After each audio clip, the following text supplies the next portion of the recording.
Hello and welcome to the You're an Asset podcast. I'm your host, Casey the Dollar.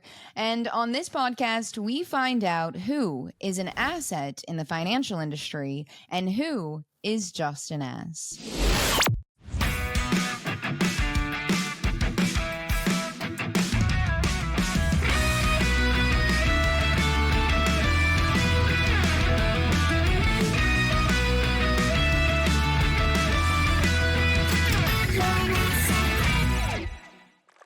Thanks so much for joining me, everyone. Welcome back. Today, we are going to be talking about a very important topic, a new talking point for the Primerica agents who are running rampant all over TikTok.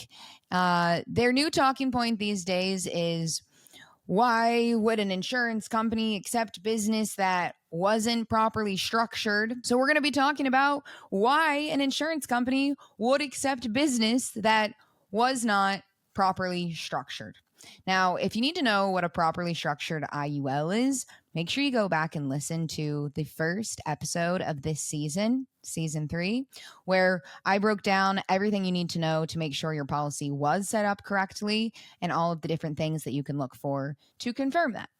So let's start off with properly structured. I put it in air quotes, properly structured, because unfortunately, which you'll hear me say this in the first episode, is that properly structured is this term that has been coined by us insurance agents to mean a properly structured IUL, which is an indexed universal life insurance policy with the minimum death benefit for max cash accumulation.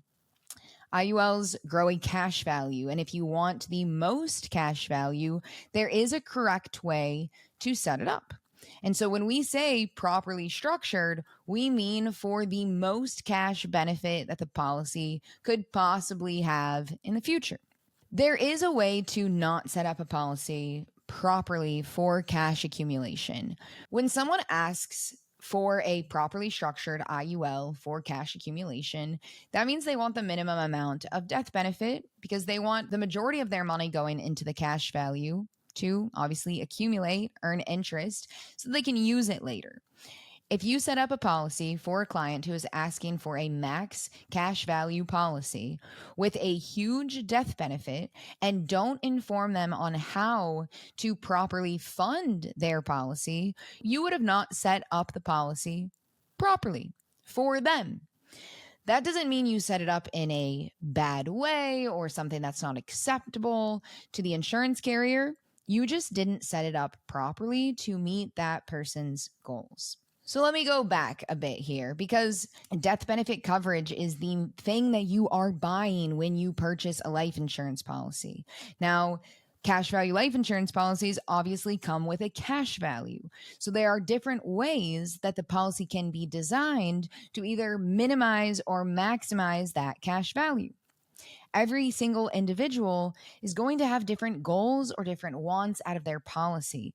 Some people absolutely do purchase permanent cash value life insurance policies for the death benefit as their main priority and the cash value as a secondary priority, meaning that cash value growth is important, but it's not the number one focus. The death benefit is the number one focus, and vice versa. Most of the people that reach out to us are looking for a policy that's designed where cash value accumulation is the focus.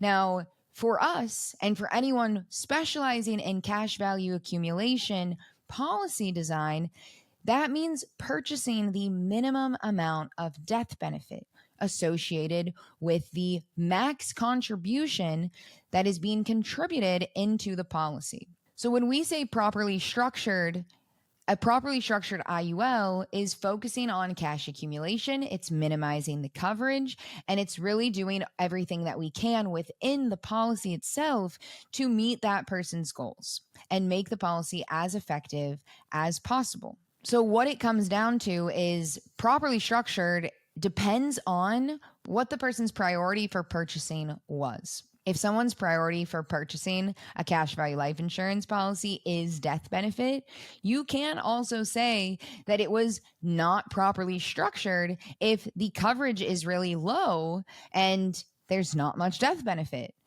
However, insurance companies themselves are not going and evaluating every single piece of business to make sure that it was sold based on what the client wanted.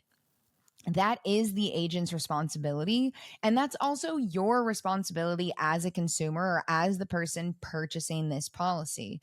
That is just how it is. If you want to purchase a policy and your goal is cash value accumulation, you need to know what to be aware of to make sure your policy was set up correctly. If you're trying to buy death benefit coverage and you want a permanent policy, same thing applies. You need to make sure that you understand how the policy works and that it's properly structured to meet your goals.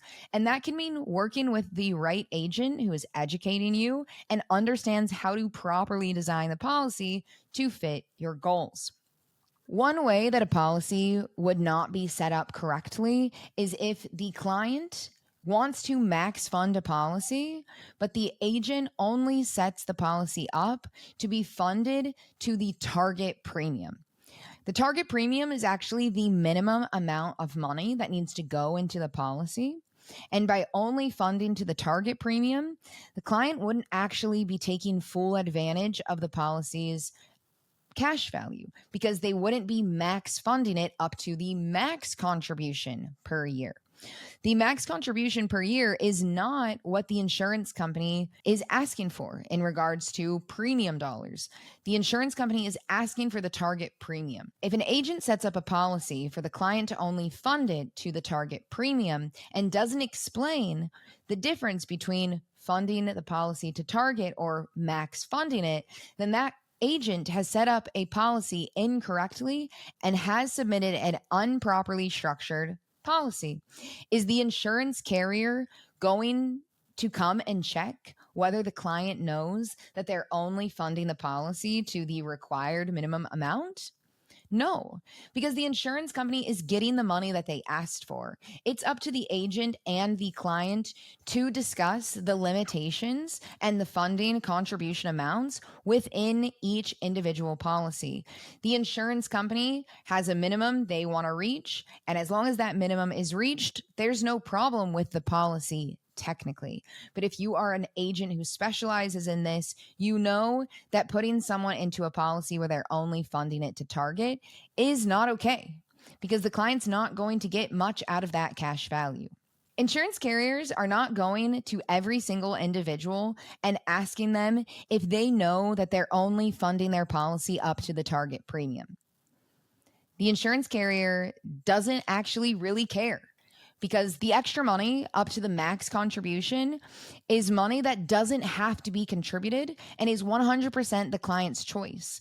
It would honestly be a waste of time for the carrier to implement some kind of system to make sure that clients knew whether they were max funding or underfunding their policy or only reaching the target premium.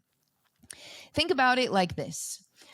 In a big corporation that offers 401ks to all of their employees, is there someone that comes and asks every single individual employee, hey, did you know that you're not taking the full match? Did you know that you're only taking the match? Did you know that you're only overfunding your 401k above the match by 2%? Hey, why are you funding your 401k to the max contribution limit when we only match you at 5%? No, there's not somebody doing that. The employer, the people offering the 401k, don't care what every individual person is doing. They care that the 401k is being offered and they care that people are using it, and how someone decides to use their 401k is up to them individually. Everything is a personal preference. Someone might fully max out their 401k one year and then not contribute to it at all the next year. And another layer of that is someone going around and making sure that people are actually investing the money that's being contributed to their 401k? No. Do you know that thousands of people contribute to their 401k and then never actually invest the money inside it?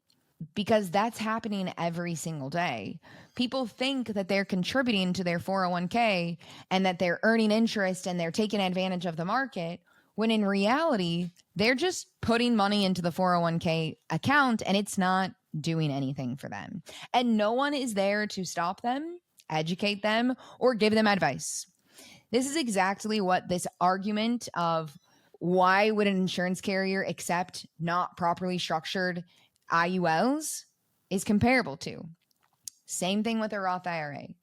There is not a system in place to make sure that people are taking full advantage of the Roth IRA limit or actually investing their money or what they're doing with it. It is everyone's personal choice, and it's up to the person owning the account to understand how to take advantage of it and how much they want to fund it.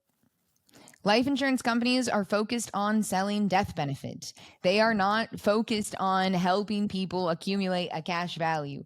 The cash value is an added bonus to these policies, and agents have taken it upon themselves to figure out how to maximize the results within the policy. And we've coined the term properly structured because ultimately there's a proper way to set it up if cash accumulation is your goal, but the life insurance company will never care about that. They make money by selling more death benefit. So for anyone who says, why would the insurance company accept business like that? Business is business. They got a death benefit application, they're going to take it. The client signed on the dotted line, the agent signed on the dotted line. At some point, the person purchasing the policy has to take responsibility for what they're doing with their money and who they've decided to trust in setting up their policy. And that's why, if you have any doubt about how your policy is set up, you should reach out to us because we do complimentary policy reviews and educate anyone who wants it to help them understand their policy, to explain to them how it's set up, how it works, what value they can get out of it, how they can take even more advantage of it if they are not already taking advantage of it to its full extent. And if you don't have a policy yet and you're shopping around, everything that you need is in the description below. Reach out to us. We'd be happy to help. We'd be happy to get you more information. And you can think of Power 3 Financial as your resource for everything cash value life insurance. I hope this was helpful. Thanks so much for tuning in. I'll see you next week. Bye.